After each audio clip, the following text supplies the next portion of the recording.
Binance Bitget exchange भी tether के ऊपर पाबंदी लगाने जा रहे हैं, वो इसको डीलिस्ट करने जा रहे हैं। एक ऐसी खबर इस टाइम मार्केट में मौजूद है कि जिसने अचानक से लोगों को बहुत पैनिक कर दिया है। लोग इससे पहले ही पैनिक हो रहे थे, बट इन दिनों के दरमियान, आज और कल के दरमियान जो फंड्स आई है मार्केट में, उसके बाद लोग बहुत परेशान हैं। मुझे रोज़ाना के हिसाब से आपके सवाल मिल रहे हैं, क्यूरीज मिल रही हैं, तो बेहतर समझ रहा हूँ मैं कि हालांकि कल वीडियो बनाई है, पर आज एक नई वीडियो बनाई जाए और आपके तमाम सवालों के जवाब दिए जाएं।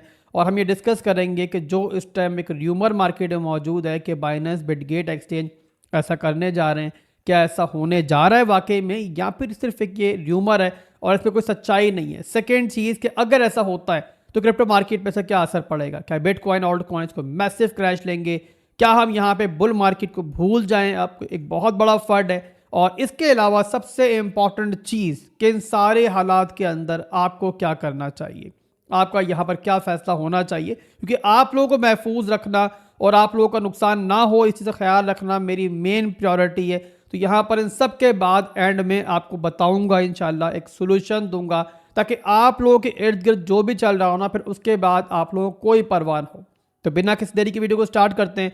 और सबसे पहले हम डिस्कस करेंगे इस खबर के बारे में जो अभी तक हमारे पास ऑथेंटिकली मौजूद है, और वो ये खबर है कि माइका ने यूएसडीटी के ऊपर पाबंदी लगा दी है, टेथर के ऊपर पाबंदी लगा दी है कि वो यूरोपियन यूनियन के अंडर आने वाली किसी भी कंट्री के अंदर अब काम नहीं कर पाएंगे। और ये खबर कोई नई नहीं है, ये खबर काफ़ी महीनों पहले आई थी कि माइका ने फैसला किया, और उसके बाद उन्होंने कुछ महीनों का टाइम दिया था यूज़र्स को, जो लोग भी स्टेबल कॉइन्स को होल्ड कर रहे हैं, कि आप लोग यूएसडीटी को होल्ड कर लो तो फौरी तौर पर जो है ना आप उसको कन्वर्ट कर लो किसी भी और क्रिप्टो के अंदर। तो लोगों ने ज़ाहिर वो किया, और अब यहाँ पर यूरोपियन यूनियन के अंडर आने वाली कंट्री के अंदर यहाँ पे स्टेबल कॉइन्स मेरा नहीं ख्याल कोई होल्ड कर रहा हो, कोई होल्ड कर भी रहा होगा तो आजकल के अंदर मेरा ख्याल है वो कन्वर्ट कर लेगा। और इतना बड़ा बेवकूफ़ कोई नहीं है कि इस खबर आने के बाद भी जो है ना वहाँ पे कम से कम लोग जो है इसको ट्रेड करें। तो पहली चीज़ तो ये है कि भाई यहाँ पर अगर तो आप लोग पाकिस्तान, इंडिया, बांग्लादेश में रहते हो, यानी किसी ऐसे मुल्क में रहते हो जो यूरोपियन यूनियन के अंडर नहीं आता है, तो फिर तो आपको पैनिक करने की कोई ज़रूरत नहीं है। और ये लॉ जो है आप पे लागू नहीं होता है, आप पे इम्प्लीमेंट नहीं होता है, और आप आगे चल के भी जो है ना सिर्फ के टेथर को ट्रेड कर पाओगे बल्कि इसको होल्ड भी कर पाओगे। इसके थ्रू आप लोग ऑल्ट कॉइन्स ले भी पाओगे और इसमें अपने ऑल्ट कॉइन्स को बेच भी पाओगे। तो आप लोगों पे लॉ इम्प्लीमेंट नहीं हो रहा है, पहली चीज़ कल की वीडियो में बताया था मैंने।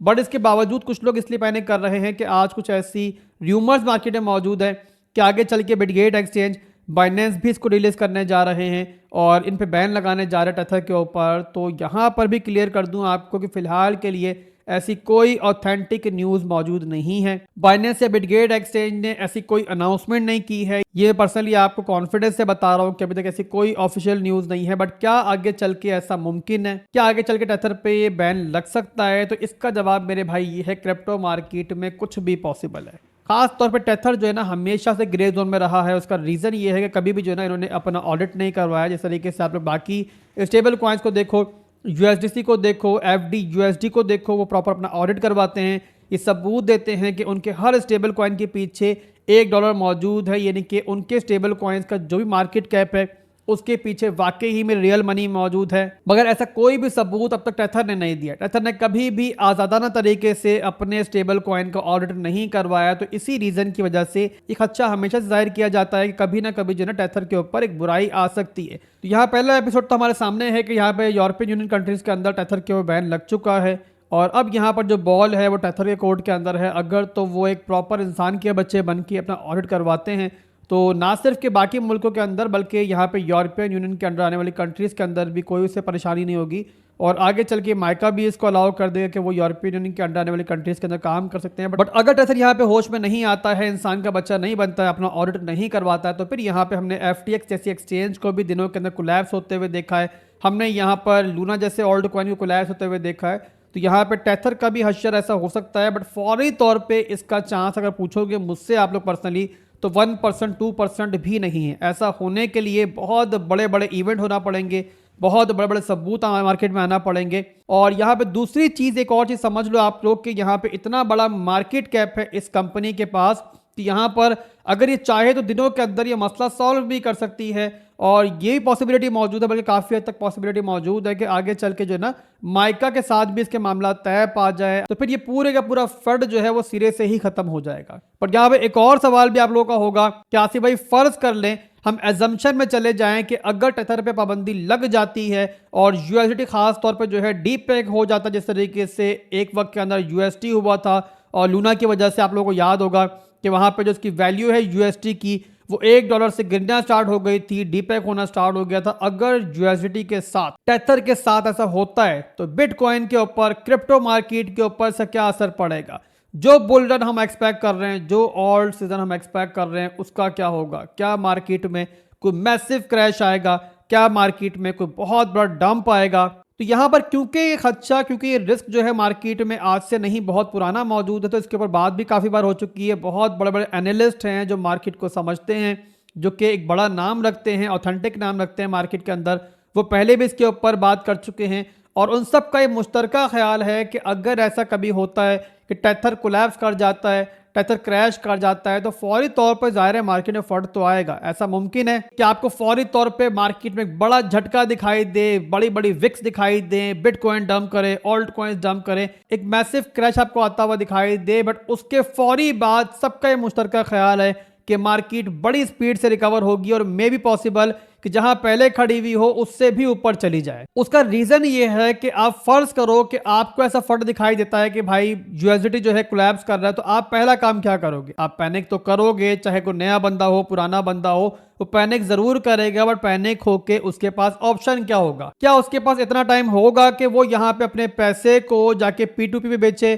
किसी को यूएसडी बेचे? जाहिर ऐसा मसला होगा तो लोग जो टेथर को खरीदने से ही मना कर देंगे। तो पहला स्टेप क्या होगा आपके पास? फौरी स्टेप क्या होगा कि आप अपने यूएसडी के थ्रू कोई भी क्रिप्टो बाय कर लो, आप बिटकॉइन में पैसे ट्रांसफर कर लो, आप ऑल्ट कॉइन्स खरीद लो, या फिर कोई दूसरा स्टेबल कॉइन ले लो। यानी कि आपके पास फौरी तौर पर सिर्फ एक ही चांस होगा कि आप क्रिप्टो के थ्रू क्रिप्टो को ही खरीदो। तो इसी रीज़न की वजह से तमाम रिसर्चर्स और एनालिस्ट का यही ख्याल है कि इस इवेंट के बाद मार्केट बदनाम तो होगी, बाहर जो आउटर वर्ल्ड है वो बातें भी करेगा कि भाई कैसी दुनिया है क्रिप्टो की, कैसे कैसे गंदे इवेंट होते हैं यहाँ पे। बट मार्केट पर ओवरऑल जो है ना इसका पॉजिटिव असर पड़ेगा और इवन ये चांसेस मौजूद हैं कि भाई उसके बाद जो है ना कोई बड़ा बुल सीजन ट्रिगर हो जाए। तो ओवरऑल दोस्तों सारे मामले को समराइज करें तो पहली चीज़ तो ये कि फंड पुरानी है, और दूसरी चीज़ ये कि आप पे लागू नहीं हो रही है अगर आप लोग माइका के अंडर आने वाली किसी भी कंट्री में नहीं रहते हो।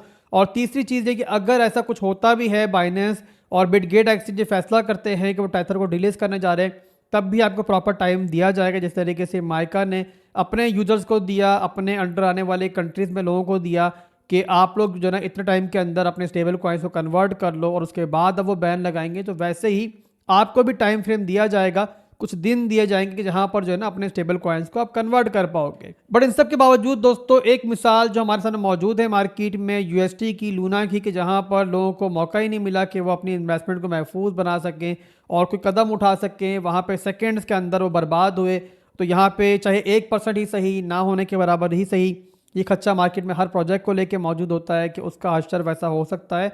तो उसके लिए दोस्तों आप लोग जो कदम उठा सकते हो, जो स्टेप उठा सकते हो, वो आपको उठाने चाहिए।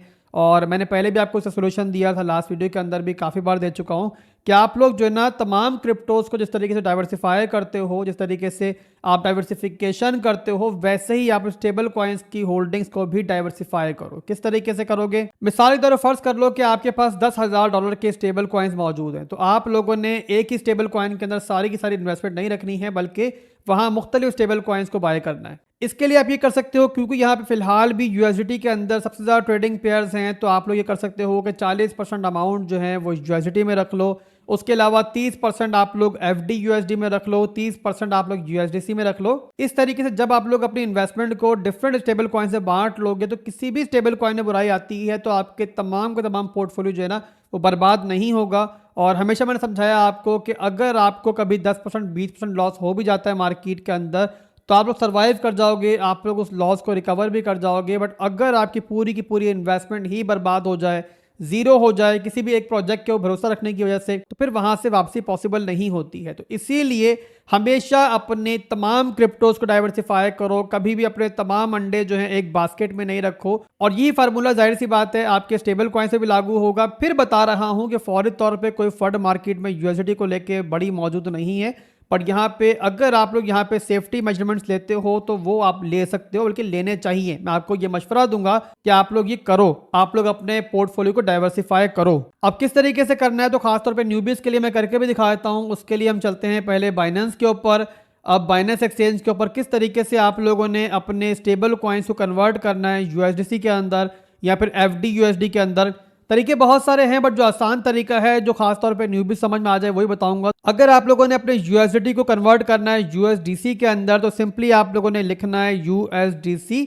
तो आपके सामने जो ना यूएसडी के पेयर में यूएसडीसी आ जाएगा, सेम वैसे ही जैसे आप लोग बिटकॉइन खरीदते हो ना यूएसडी के पेयर में, वैसे यहाँ पे आपके सामने यूएसडीसी आ जाएगा यूएसडी के पेयर में। आप लोगों ने क्लिक करना है इसके ऊपर। अब यहाँ पे जिस तरीके से आप लोग बिटकॉइन खरीदते हो, जिस तरीके से आप लोग कोई भी ऑल्ट को खरीदते हो, वैसे ही आप लोग खरीदोगे यूएसडीसी को यूएसडी के पेयर में, और इस तरीके से आपका लॉस भी नहीं होगा। और $1 के बदले में आपको तकरीबन $1 ही मिल जाएंगे। सिर्फ आपकी लगेगी यहाँ पे ट्रांजैक्शन फीस, और इसके अलावा कोई भी लॉस नहीं। ट्रांजैक्शन फीस बहुत ज़्यादा नहीं होती, आप जानते हो मामूली होती है। तो बहरहाल यहाँ पे खुद को महफूज रखने के लिए वो आप कर सकते हो। और अगर आप लोग यहाँ पे एफडी यूएसडी खरीदना चाह रहे हो तब भी यही सेम प्रोसेस होगा कि आप लोगों ने सिंपली यहाँ पे एफडी यूएसडी लिखना है। तो आपके सामने एफडी यूएसडी आ जाएगा यूएसडी के पेयर में, वहां पे जाओगे और सिंपली जो है ना उसमें अपने स्टेबल कॉइन्स को कन्वर्ट कर लोगे। अब ये तो हो गया बाइनेंस के ऊपर तरीका कि जहां पर आप अपने स्टेबल कॉइन्स को कन्वर्ट कर सकते हो। ट्रांजेक्शन फीस थोड़ी बहुत आपकी लगेगी, बट अगर आप चाहते हो कि ट्रांजेक्शन फीस आपको देनी ही ना पड़े, आपका जरा बराबर भी लॉस ना हो इस कन्वर्जन के अंदर, तो फिर जो है ना आपको बिटगेट एक्सचेंज इस्तेमाल करनी चाहिए। बिटगेट एक्सचेंज के ऊपर एक जबरदस्त ऑफर चल रही है फिलहाल कि आप लोग अगर यहाँ पे अपने स्टेबल कॉइन्स को ट्रेड करते हो, कन्वर्ट करते हो, यानी कि यूएसडीसी खरीदोगे, तो आपको दिखाई दे रहा है यहाँ पर कि फिलहाल 0 फीस चार्ज हो रही है। और जिस तरीके से बाइनेंस से बताया आपने, वही तरीका यहाँ पर भी है कि आप लोगों ने मार्केट में जाकर सर्च करना है यूएसडीसी को और अपने स्टेबल कॉइन के पेयर में आप लोगों ने खरीद देना है। बिटगेट एक्सचेंज पे आपको बताया फ़ायदा मैंने कि 0 फीस चार्ज हो रही है।